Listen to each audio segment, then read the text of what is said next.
지난주 설교도 그렇게 시작했는데 오늘도 두 가지 이야기를 드리는 것으로 말씀을 시작하려고 합니다. 첫 번째 이야기는 살고 싶다는 농담, 이런 제목의 그 책에 관한 이야기인데요.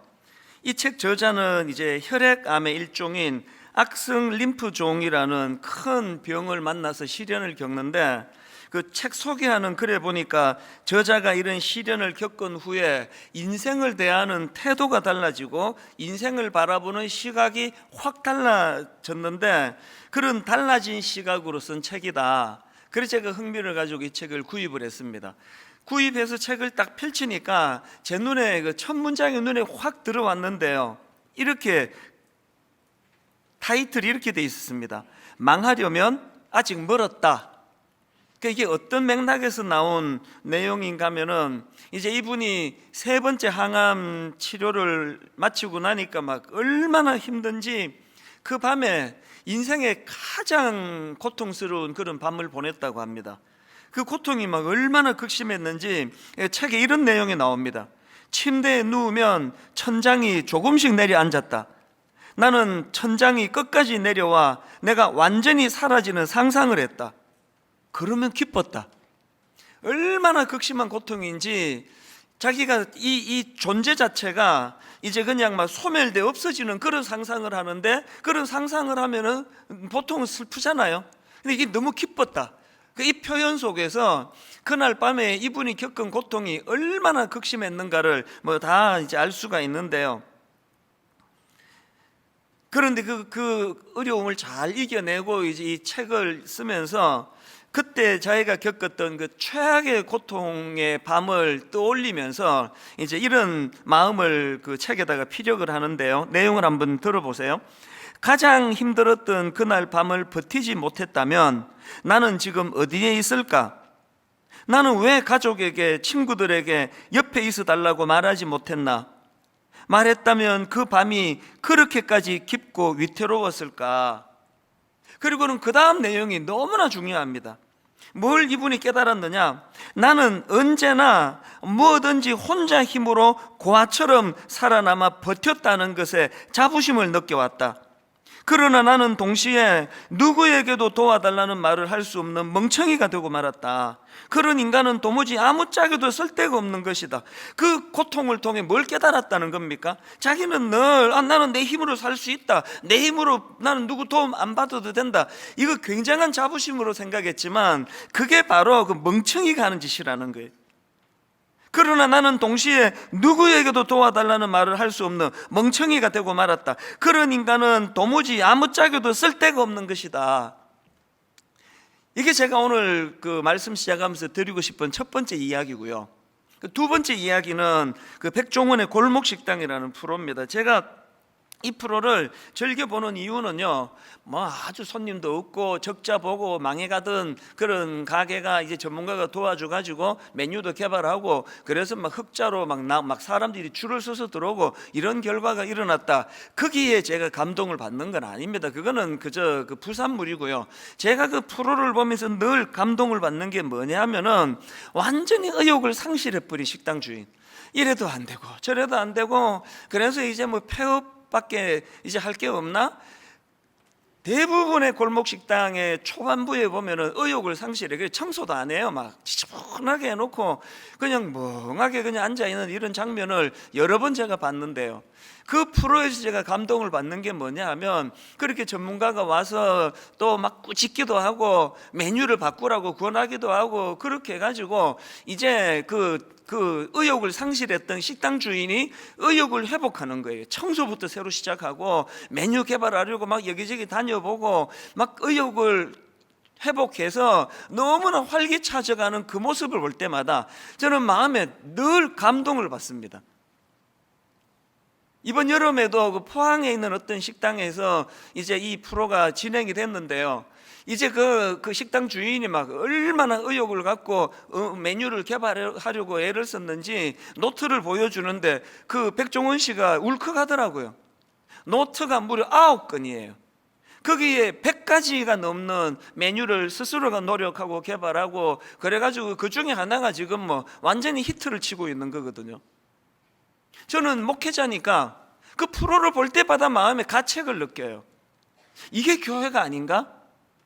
세상에서 이리 치이고 저리 치이고 이렇게 상하고 저렇게 무너져 낙심해 있던 성도들이, 우리 청년들이 바로 하나님 앞으로 나와서 다시 의욕을 되찾고 활력을 되찾고, 이게 바로 교회가 아닌가, 이런 역할을 지금 제대로 하고 있는가, 그런 자성의 생각을 가지면서 그 프로를 볼 때가 참 많습니다. 더군다나 지금 다음 세대인 이 청년들이 어려워도 이만저만 어려운 게 아니라는 겁니다. 언젠가 제가 그 머리 기사 하나를 보고 너무 마음이 아파가지고 그 기사를 제가 이렇게 복사해서 보관해 둔 적이 있는데요. 머리 기사가 이렇습니다. 학업, 취업 스트레스, 20대 정신질환 증가율 가장 높다. 제가 충격을 받은 게, 이 주요 정신질환, 그러니까 공황장애, 불안장애, 우울증, 조울증, 이런 주요 정신질환 모두가 다 우리나라 20대 환자 증가율이 20대가 가장 높다는 거예요. 이 말이나 되는 소리입니까? 청년 시절에는 꿈에 부풀고 막 꿈을 향해 달려가고 그 우울할 정신이 어디 있습니까? 그런데 놀랍게도 저 기사를 보면서도 믿어지지가 않는 게, 이런 그 주요 정신질환 환자 증가율이 가장 높은 세대가 20대라고 하는, 이게 지금 우리나라입니다. 이게 우리 사회거든요. 왜 우리가 1년에 한 번, 그것도 새생명축제가 끝나자마자 청년주일로 그렇게 매년 지킵니까? 왜 이날만이라도 우리 청년들 왜 좀 기도하자고 그렇게 호소를 합니까? 너무나 지금 어려움을 겪고 있는 청년들인데, 게다가 더 심각한 건 영적으로 우리 같은 기성세대가 너무나 그 본이 되는 삶을 살지 못해가지고 지금 회사에 가면은, 캠퍼스에 가면은 교회 다니는 게 창피한 이런 상황이 돼버렸다는 거 아닙니까?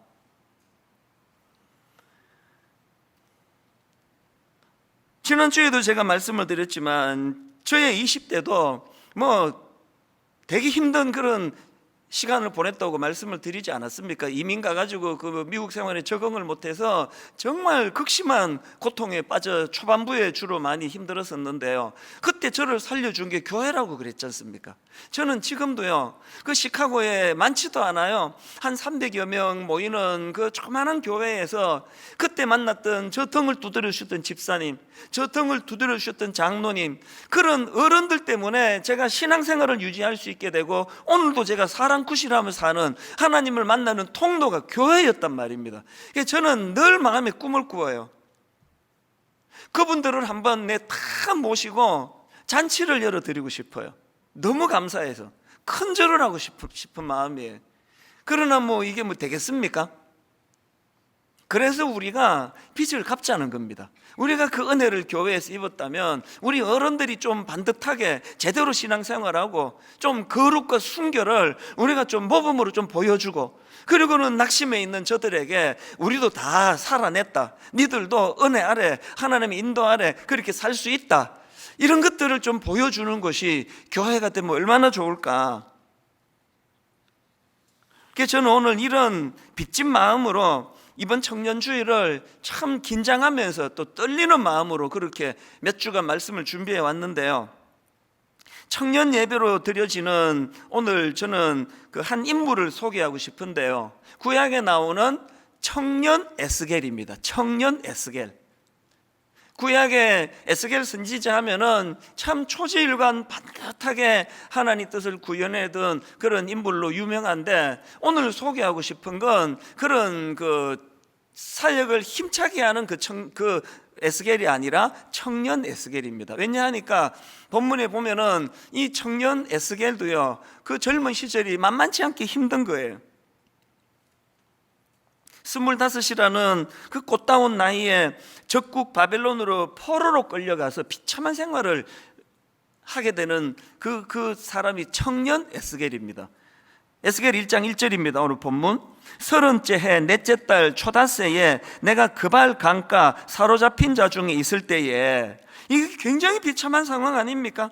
25 꽃다운 나이에 포로로 끌려와가지고 지금 5년의 세월이 흘렀지만 달라진 게 하나도 없습니다. 그 노역에 그 얼마나 정신적으로, 육체적으로, 영적으로 마음의 부대낌과 힘든 시간을 보냈겠냐고요. 사실 이 1절 말씀은 그런 인간적인 각도로 보면 참 에스겔의 비참한 모습을 다 담고 있는 표현입니다. 그발 강가 사로잡힌 자 중에 있을 때에, 그런데 1절 말씀이 신비로운 게요, 또 저 각도로 보면은 놀라운 희망을 또 볼 수 있는 게 이게 또 1절입니다. 이 각도로 보면은 절망의 말씀인데 저 각도로 보면은 희망의 말씀입니다. 자, 제가 그 초점을 달리해서, 포인트를 달리해서 1절을 화면에 다시 띄워드리려고 했는데요. 자, 1절을 다시 한번 보세요. 초점을 바꾸어 수 있습니다. 30째 해 넷째 달 초닷새에 내가 그발 강가 사로잡힌 자 중에 있을 때에 하늘이 열리며 하나님의 모습이 내게 보이니, NIV 영어 성경을 이 부분을 보니까요, I saw visions of God. 청년 예배이기 때문에 영어가 좀 나옵니다. 물론 그들이 내 영어를 알아듣는다는 보장은 없지만 하나님의 시각으로, 하나님의 시선으로 볼 수 있도록 1절에서 하나님이 에스겔을 배려하고 있는 겁니다. 무슨 의미를 가질까요? 그저 인간적인 눈으로만 바라보면 자기는 비참한 존재예요. 포로예요. 그리고 희망이 보이지 않습니다. 5년의 세월을 끌고 있는데 언제 이 포로 생활로부터 내가 자유할 수 있을지 모르는 상황인데요, 또 저 각도로 보면은 하나님의 시각, 하나님의 관점으로 네 겪고 있는 그 상황을 바라보면 완전히 다른 해석을 할 수 있다. 이걸 담고 있는 게 1절 말씀이거든요. 3절도 마찬가지입니다. 갈대아 땅 그발 강가에서 여호와의 말씀이 부시의 아들 제사장 나 에스겔에게 특별히 임하고 여호와의 권능이 내 위에 있으니라. 여러분, 이 하나님의 시각, 하나님의 관점으로 변화되고 성경을 읽으면요, 그동안 읽던 말씀하고 완전히 다른 말씀이 됩니다. 저 목사 아들 아닙니까? 어릴 때부터 성경 안 읽으면 밥도 먹지 마라, 성경 안 외우면 한 구절 안 외우면 용돈 없다, 그렇게 말씀 그렇게 자랐지만요, 제가 말씀에 눈을 제대로 뜨게 된 건 83년도에 시카고에서 인생의 밑바닥을 헤맬 때, 그야말로 그발 강가에 포로처럼 그렇게 비참하게 지내던 그 과정을 거치고 나서 성경이 제대로 읽히더라는 겁니다. 오늘 여러분, 이 에스겔처럼 앞도 막히고 옆도 막히고 뒤도 막히고 너무 답답하고 너무 막막한 이런 상황에 놓여 있는 분 계세요?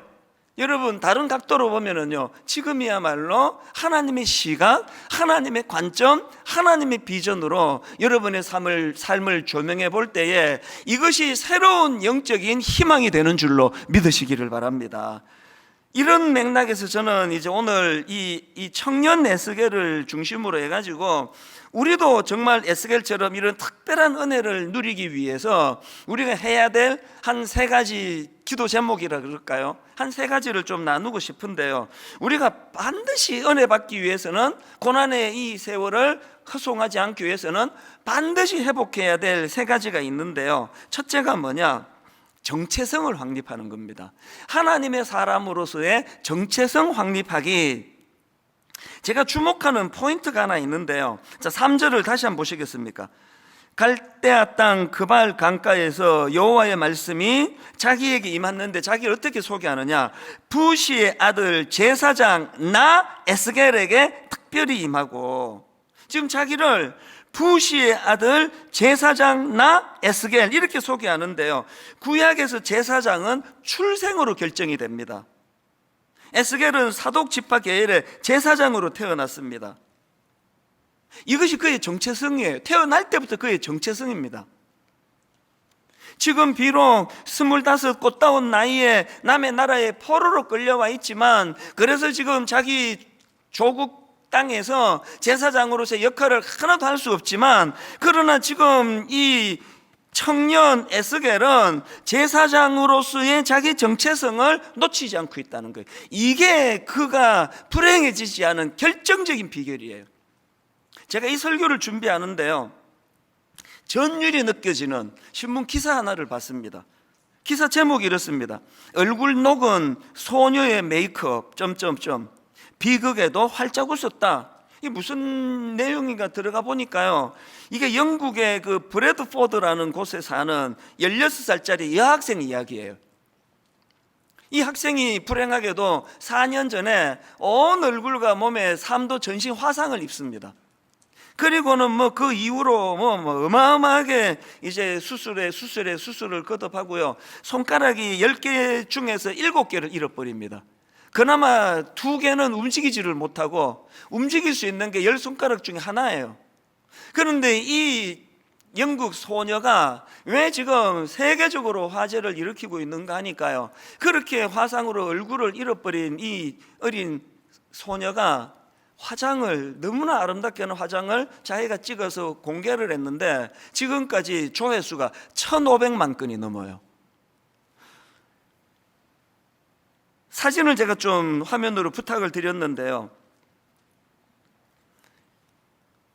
화상으로 얼굴을 저렇게 그냥 다쳐버렸습니다. 그 앞에 그 사진을 한번 보여주시겠습니까? 저렇게 예쁘고 아름다웠던 얼굴이 또 그 다음 사진도요, 화상으로 저렇게 그냥 일그러져 버렸는데 이제 화장을 하는 장면이 저기 동영상이에요. 그 다음 사진 한번 보여주시겠습니까? 동영상으로 화장하는 그냥 여느 보통 사춘기 16살, 우리나라 나이로 하면 17이나 18살쯤 됐겠죠. 만으로 16세니까 너무나 아름답게 화장을 하는 그 모습을 너무 자연스럽게 공개를 하니까 지금 1,500만 명이 넘는 사람들이 저 영상을 보면서 감동을 받는 거거든요. 그 여학생이 이런 말을 했습니다. 화상이 나를 더 나은 사람으로 만들었다. 내면적으로 나는 완전히 괜찮다. 예전보다 훨씬 더 자신감과 자기사랑, 용기를 갖게 되었다. 당당하게 자기 얼굴을 공개하는 그 기사를 제가 보면서 오늘 본문에 청년 에스겔이 떠오른 겁니다. 왜 떠올랐을까요? 공통점이 있기 때문이에요. 어떤 공통점입니까? 지금 화상으로 얼굴과 외모의 아름다움은 잃어버리는지 모르지만 그럼에도 불구하고 자기 정체성, 나는 한 인간으로서의 존엄함과 나는 한 인간으로서 내 정체성을 난 잃지 않았다. 화상을 입었다고 내 존재가 어떻게 되는 거냐? 당당하게 얼굴을 공개하는 게 이 어린 청소년 여학생이 갖고 있는 자기 정체성이거든요. 똑같이 에스겔이 지금 비참하게 적국인 바벨론의 포로로 끌려와 있지만 여전히 자기는 하나님이 택하신 부시의 아들 제사장이라는 거예요. 비록 그 역할을 수행할 수 없다 할지라도 나는 여전히 하나님이 선택하신 하나님의 사람이라는 겁니다.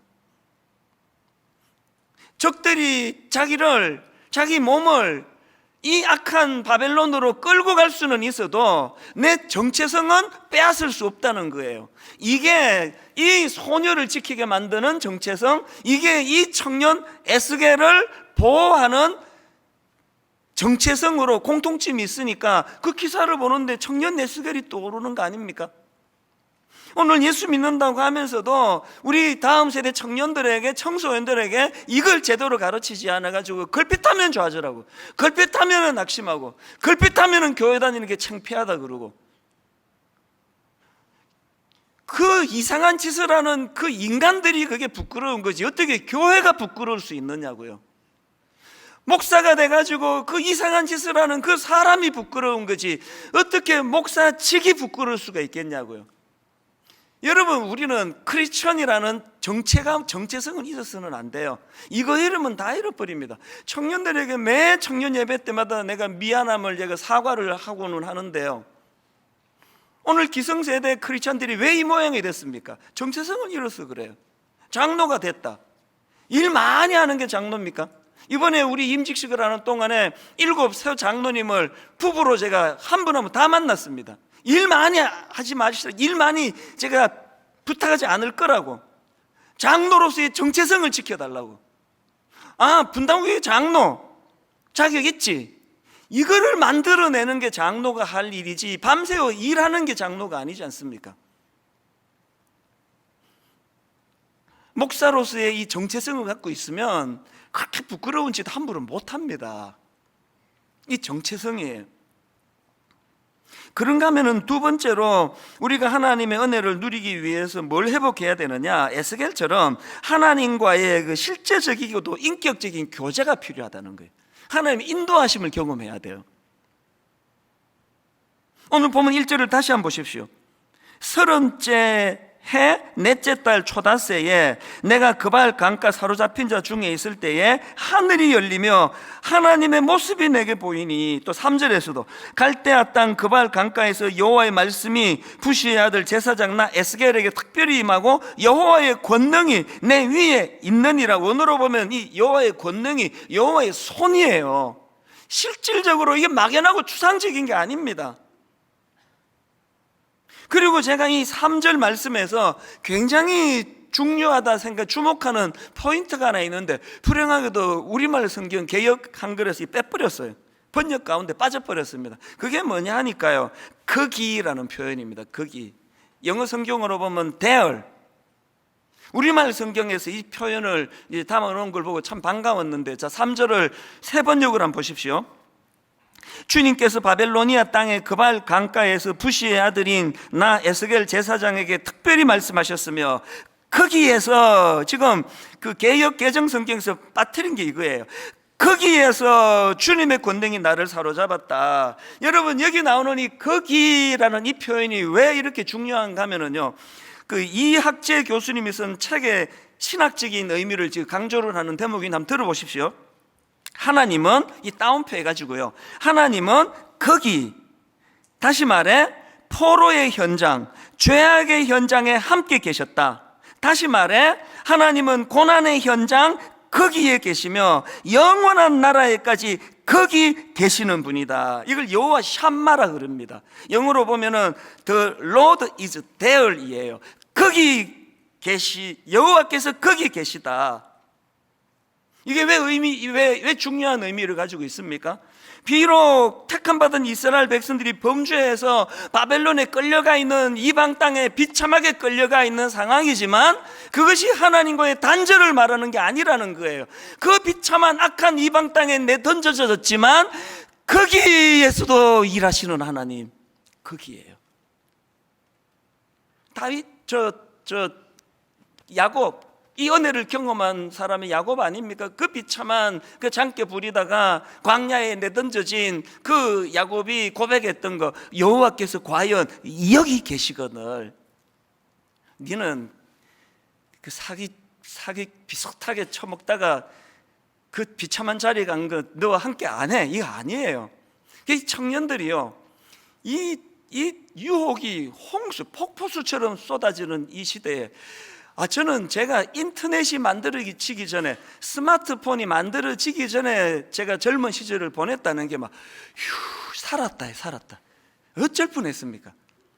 막 눈만 뜨면은 이 유혹의 음란에 홍수를 살아가다 보니까요, 청년들이 뭐 버틸 재간이 없습니다. 막 예수 잘 믿는 청년들도 막 그냥 깜빡하면은 그냥 실족하고 유혹에 빠지고 그런 시대 아닙니까? 사단이 노리는 건요, 예수 믿는 청년 한 번 실족하게 만드는 게 아니라 그 일을 계기로 봤지? 너 자격을 잃은 거 알지? 하나님은 이제 너 같은 그 안에 함께 하지 않아. 하나님과의 이간질이 그렇게 시작돼요. 그래서 제가 청년 예배 때 맨날 강조합니다. 얼굴에 철판 까는 게 믿음이라고. 왜? 하나님은 거기도 계시니까. 너무 부끄럽고 너무 수치스러운 자리에 빠져있던 거기서도 거기 계시는 하나님께서 손을 붙잡고 다시 원래의 자리로 옮겨주시기 때문에, 여기 우리 기성세대들, 나는 한 번도 그런 유혹에 빠진 적이 없이 나는 딱 제 길로만 걸어갔다. 둘 중에 하나예요. 기억상실증 환자거나 지독한 위선자거나. 전들 그렇지 않습니까? 거기 계시는 하나님이에요. 사실 이게 설교를 하고 예배 다 끝났던데 너무 아쉽다. 왜 그 표현을 내가 안 했지? 그럼 이게 이 물이 엎질러졌으니까 얼마나 그 막 답답하고 속상하는지 모르는데요, 지난주 월요일이 그랬습니다. 그날도 아침에 제가 이제 한참을 이제 걷다가 무슨 생각이 들었냐니까, 제가 지난주 이 찬양을 불러드렸잖아요. 나는 길 잃은 나그네였네. 죄 중에 헤매이는데 사랑의 왕 내 목자 예수 나를 집으로 인도하네. 이 찬양을 불러드렸잖아요. 여러분 보니까 그거 불렀나? 제가 월요일날 막 너무너무 안타깝고 막 원통했던 게요, 이게 이렇게 끝나면 안 되고 그 다음을 불러야 되는데 제가 그 영상으로 보니까 그 뒤를 빼먹었더라고요. 진실로 선함과 그 인자하심이 날마다 함께 하시리라. 이거를 내가 빠뜨려 가지고 계속 마음이 찜찜하고, 이게 진짜 중요한 포인트인데 이거 왜 빠뜨렸을까? 막 계속 마음이 너무 답답한 거예요. 그런데 그렇게 답답해할 때 거기 계시는 하나님께서 놀라운 깨달음을 주셨어. 그거 다음 주 청년 예배 때 쓰라고 내가 아껴둔 거지. 아니 진짜예요. 갑자기 답답하던 내 마음에 평안이 물밀듯 밀려오면서 진짜 이게 적절하다, 너무너무 적절하다. 그래서 우리 오늘 청년 예배 때 제가 제대로 불러드릴게요. 나는 길 잃은 나그네였네. 죄 중에 헤매이는데 사랑의 왕 내 목자 예수 나를 집으로 인도하네. 같이 부르실까요? 진실로 선함과 그 인자하심이 날마다 함께 하시리라. 진실로 선함과 그 인자하심이 날마다 함께 하시리라. 이제 그 다음이요, 영원토록 이렇게 확 올라가기 때문에 이거 도저히 못 부릅니다. 여호와 샴마. 여러분 월요일 그 사건도 마찬가지잖아요. 하나님이 교회 안에서만 저를 지도하시는 분이 아니라 길을 걷고 있는데 이게 설교 시간에 너무 안타까워가지고 아니 왜 그걸 내가 빼버렸을까? 다시 해석하게 해주시고 기쁨으로 바꾸어 주시고, 거기 계시기 때문이에요. 교회 안에만 계시는 거 아닙니다. 이스라엘 땅 안에서만 갇혀 계시는 분 아니에요. 우리 청년들의 삶의 현장에서 억장이 무너지고 오죽하면은 그 중요한 정신질환, 20대가 지금 급증하고 있다는 이런 현실 속에서도 여러분 그것만 바라보지 아니하고 하나님의 시각으로, 하나님의 관점으로 해석할 때에 거기 계시는 하나님을 실제적으로 경험하게 될 줄로 믿습니다. 그런가 하면 마지막 세 번째, 이게 제일 중요한 건데요, 버텨내기예요. 여러분 에스겔이 어떻게 그 놀라운 그 은혜를 누리게 됐냐고요? 5년이라는 포로 생활 가운데 너무너무 억장이 무너지고 얼마나 아픔이 찾아오고 상처가 일어나고 수치심이 일어나고 하나님에 대한 의심이, 회의가 찾아오고 그 모든 것들이 그를 괴롭히던 그 상황에서도 에스겔은 버텨냈기 때문에 오늘 본문의 영광을 누리게 된 거거든요. 여러분 마태복음 20장에 보면은 포도원 그 품꾼의 비유가 나오지 않습니까? 예수님께서 이제 그 포도원 주인이 아침 9시에도 일꾼을 부르고 또 낮 12시에도 부르고 오후 3시에도 부르고 맨 마지막에 오후 5시, 이제 거의 이게 파장인데 문 닫을 때가 돼가는데 5시에도 부르는데요, 주인이 이상한 결정을 해요.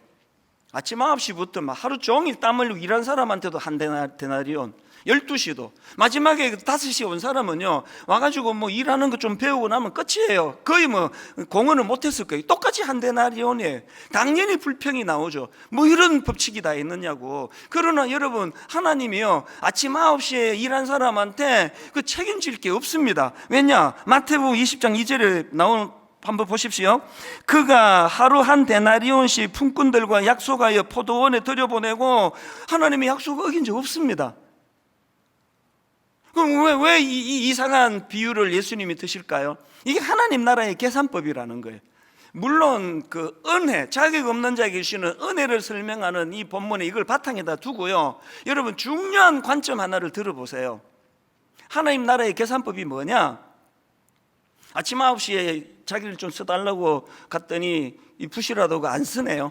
이게 뭐 약해 보여가지고, 그래서 힘도 세고 일 잘할 사람 뽑아가고, 또 12시에도 마찬가지고, 오후 3시에도 마찬가지고, 오후 5시에 그 사람들에 대하여 왜 똑같이 하나님이 그 주인이 똑같은 한 데나리온 임금을 줬느냐? 여러분, 하나님 나라의 계산법은요, 그저 열심히 하고 소출 내고 이것만을 일로 계산하지 않습니다. 하나님은요, 아무도 자기를 써주지 않는 그 절망적인 상황에도 결단코 포기하지 않고 그 자리를 지키고 있는 이것까지를 하나님은 다 쳐주시는 게 하나님 나라 계산이에요. 7년간 시카고에서 20대 초반에 하나님 없는 내 인생은요, 그 7년을 인생에서 빼버리고 싶어요. 너무 기억하기 싫은, 너무너무 수치스러운, 너무 부끄러운 기억이 많아서. 그런데 하나님의 계산법을 가지고 제 인생을 조명할 때요, 아무것도 한 거 없이 허둥지둥했던 것 같은 그 7년의 세월이 내게 가장 소중한 시간이에요. 아무것도 한 거 없는 것 같은 그 기간이지만, 오늘 여러분 인생이 너무 무가치해 보이고 존재가 너무 초라하고 나는 쓰임받을 수 없는 인간인 것처럼 낙심해 있다 할지라도, 여러분 지금까지 그 고난의 시간들을 버텨내고 계시다면 하나님은 그것을 가치 있게 보세요. 그 버텨내는 그 시간의 소중함을 인정하고 계십니다. 저는 오늘 말씀의 결론을, 이번에 설교 제목을 제가 견디며 지켜내야 할 소중한 것들, 이렇게 제가 잡았는데요, 여러분, 우리 하나님 자녀로서의 정체성만 붙들고 있다면, 우리가 지금 견뎌내는, 그래서 너무 무가치해 보이고 나는 늘 뒤떨어지는 것 같고 내 존재가 너무 초라해 보이는 이 모든 과정을 하나님께서는 삐까뻔쩍하게 9시부터 뽑혀가지고 그냥 폼 잡고 일하는 그 사람과 동등하게 대우해 주신다는 사실을 믿으시기를 바랍니다. 결론을 맺으면서요, 지난 여름에 제가 많이 걸었다 그랬잖아요. 근데 또 이번 여름에 막 유난히 태풍이 많이 왔지 않습니까? 그게 두 번째 태풍이 지나고인지 세 번째 태풍이 지나고서인지 모르겠는데요, 막 그때는 이제 막 안 그러면 막 몸이 근질근질할 때니까 이 태풍이 바로 지나가고 얼마 뒤에 이제 제가 또 이제 아침 일찍 걷기를 시작했는데요, 이 탄천으로 가다가 보면은 되게 이상한 한 군데가 있습니다.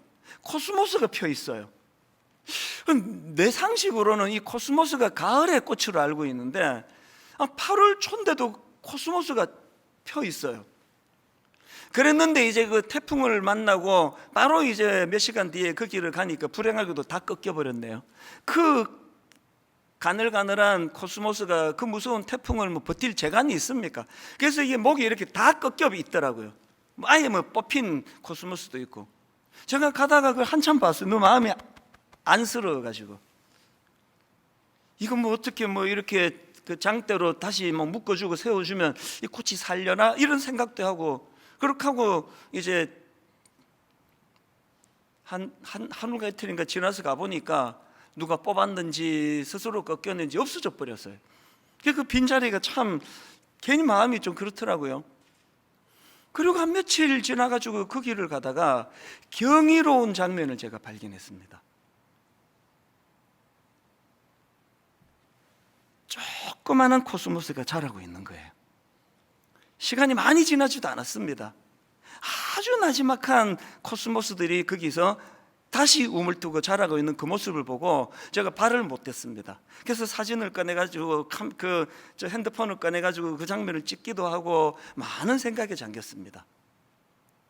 구약의 그루터기라는 개념을 아시죠? 지금 젊은이들이 부끄러운 교회가 돼버렸어요. 예수 믿는 소리 잘 못합니다. 왜냐하면 자꾸 이렇게 말한대요. 너 아직도 교회 다니니? 너무너무 부끄러운, 그런 어느 절망하지 않습니다. 왜? 청년들이 있으니까요. 그들이 다시 자라고 있습니다. 다시 그들이 아름답게 지금 가보면은 그 코스모스의 그 키높이와 그 크기로 멋지게 그 자리를 지키고 있거든요. 이게 하나님 나라의 원리인 줄로 믿습니다. 오늘 우리 청년주의를 맞이해서 교회가 부끄럽습니다, 왜 우리나라 목사님들은 이렇습니까, 우리나라 장로님들은 권사님들 왜 이렇습니까, 그러지 마세요. 여러분이 꺾여버린 코스모스 같은 이 시대의 교회를 여러분이 다시 일으켜주세요. 그래야 여러분의 다음 세대가 여러분이 겪는 고통을 겪지 않습니다. 이번 청년주의를 준비하는 과정에서 우리 기성세대 어른들이 여러 가지로 도왔습니다. 정말 감사하고요. 화면으로 지난주 보여드렸던 이게 우리 청년들 무려 한 2,500, 2,800 우리 청년들한테 이제 배달이 될 텐데, 저 안에는 진짜 그 한 끼 음식도 들어있고요. 거기에 또 영적인 음식이라는 마태복음, 쪽복음도 들어있고요. 거기에 편지에 제가 담임 목사로서 제 이름으로 나가지만 그 제가 한 거 아닙니다. 우리 기성세대 성도님들이 십시일반으로 그래가지고 저것들이 이제 우리 청년들한테 배달이 되는데요. 이제 오늘부터 오는 주일까지, 다음 주일은, 이번 주가 청년주일, 다음 주일은 행복한 시니어 주일, 우리 65세 이상 어른들을 축복하며 기도하는 주일로 다음 주를 준비하는데요. 다음 주일 어른들에게도 똑같은 내용은 달라요. 똑같은 의미의 가치를 담은 이 소포를 택배로 보내드릴 텐데요.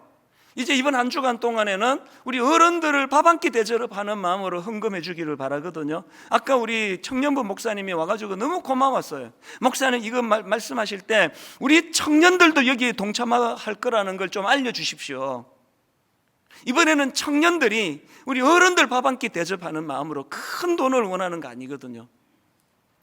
이것이 세대와 세대가 단절이 되지 않은 아름다운 교회의 모습이 되는 줄로 믿습니다. 저는 오늘 이 설교의 결론으로 이 찬양이 저를 울컥울컥하게 하는데요. 우리 오늘 눈물로 한 알의 씨앗을 심는다. 그 다음 가사가 늘 마음이 아파요. 꿈꿀 수 없어 무너진 가슴에, 꿈꿀 수 없어 무너진 가슴에 저들의 푸른 꿈 다시 돋아나도록.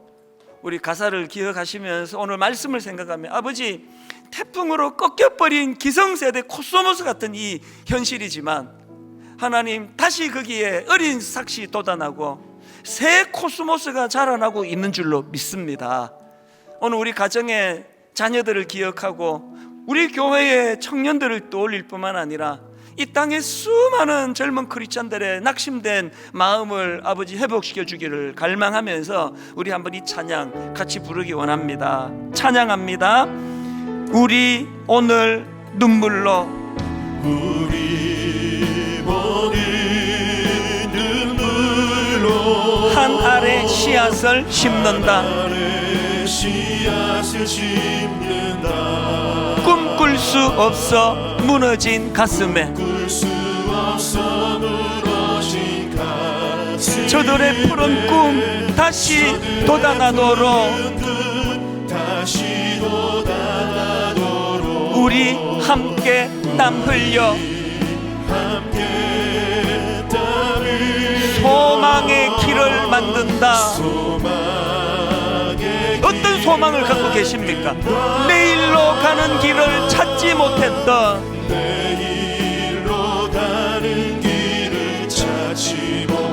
저들 노래하며 달려갈 그 길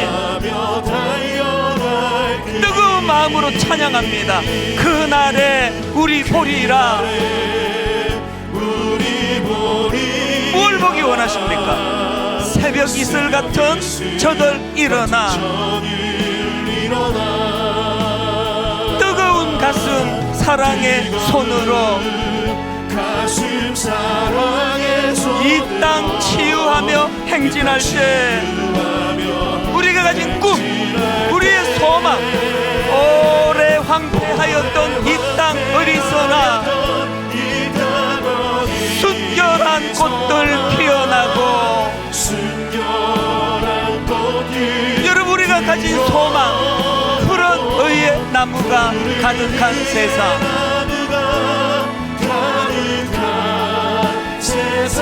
우리 함께 보리라. 소망을 가지고 다시 한번 선포합니다. 우리 오늘 눈물로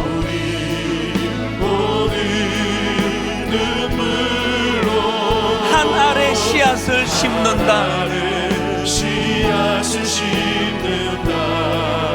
꿈꿀 수 없어 무너진 가슴에 우리 아들 우리 딸 저들의 푸른 꿈 다시 돋아나도록 우리 함께 땀 흘려 소망의 길을 만든다.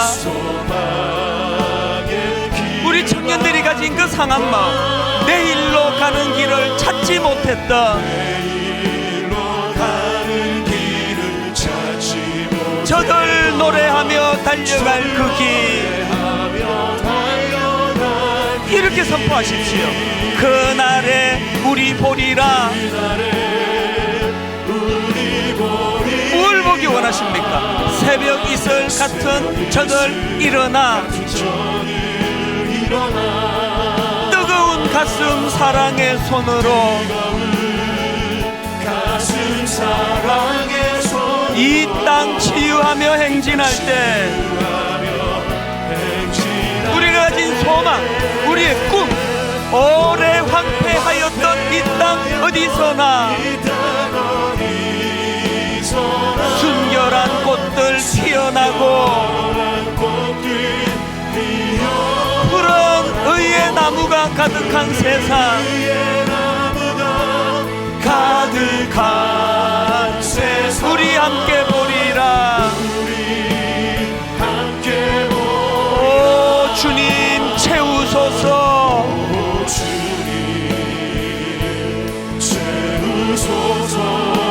나의 잔을 높이 듭니다. 하늘 양식 내게 채워주소서. 넘치도록 채워주소서. 우리 다 자리에서 일어나셔서 소망을 가지고 선포합니다. 오 주님 채우소서.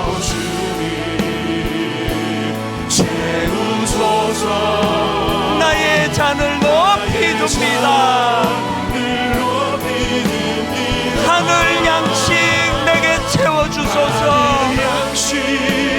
내게 채워주소서. 넘치도록 채워주소서. 우리 소망을 가지고 기도하기 원합니다. 하나님 오늘 우리의 모습을 보면 인간적으로 보면 태풍에 꺾여버린 코스모스 같습니다. 교회를 신뢰하지 않습니다. 교회가 이 시대의 대안이라고 아무도 말하지 않습니다.